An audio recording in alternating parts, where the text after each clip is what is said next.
Teacher बनने की थी चाहत, हारा पंचायत चुनाव, फिर बन गया गैंगस्टर। अपराध की दुनिया में ऐसे हुई आनंद पाल की एंट्री।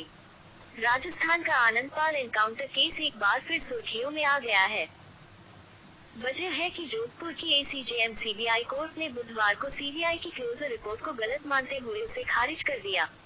एक समय था जब आनंद पाल एक होनहार छात्र था और टीचर बनने का सपना देखता था, लेकिन नियति को कुछ और ही मंजूर था और वही एक खूंखार अपराधी बन गया। इसके बाद अपराध की दुनिया उसे ऐसे मोड़ पर ले आई जिसका अंजाम मौत बन गई। राजस्थान का आनंद पाल एनकाउंटर केस एक बार फिर सुर्खियों में आ गया है। वजह है कि जोधपुर की एसीजेएम सीबीआई कोर्ट ने बुधवार 24 जुलाई को जो फैसला सुनाया, उसके बाद इस केस में नया मोड़ ले लिया है। अदालत ने एनकाउंटर को फर्जी मानते हुए इस मामले में सीबीआई की क्लोजर रिपोर्ट को खारिज कर दिया है। रिपोर्ट की जानिए आनंद पाल कैसे अपराध की दुनिया में कैसे कदम रखा।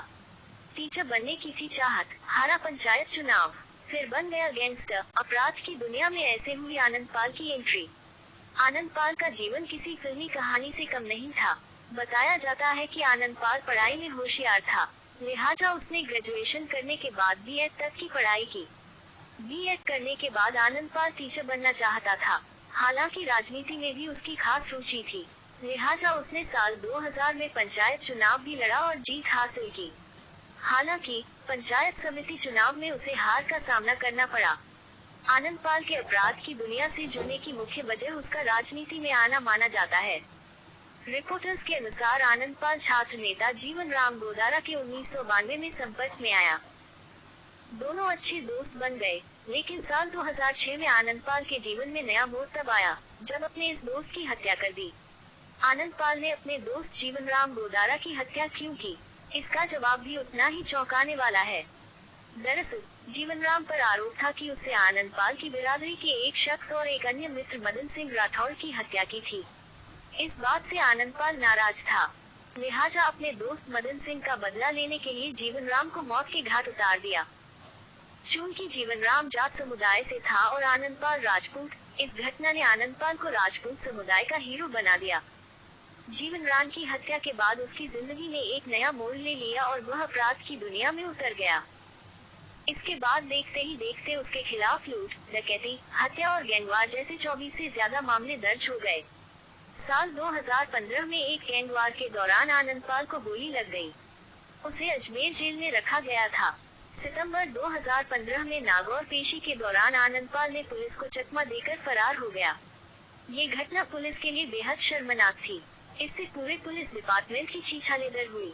इसके बाद पुलिस ने उसे ढूंढने के लिए जोर शोर से अभियान चलाया। लगातार पुलिस आनंद पाल को ढूंढने के लिए मुखबिरों की मदद ले रही थी। 24 जून 2017 को पुलिस ने आनंद पाल को एनकाउंटर होने की पुष्टि की। इस दौरान आनंद पाल चूरू के मालासर नाम के गांव में श्रवण सिंह के शख्स के घर पर था।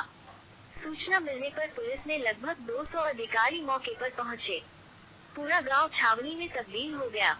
पुलिस के अनुसार उन्होंने इस दौरान आनंद पाल को सरेंडर करने के कहा, लेकिन उसने फायरिंग कर दी। इसके बाद जवाबी फायरिंग में आनंद पाल की मौत हो गई।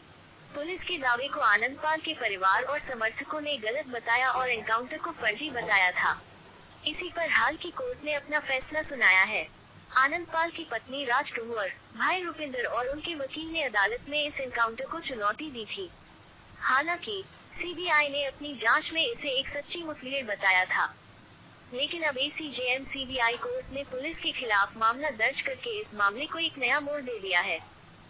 कोर्ट ने एनकाउंटर में शामिल 7 पुलिसकर्मियों के खिलाफ धारा 302 के तहत मुकदमा चलाने के आदेश दिए हैं।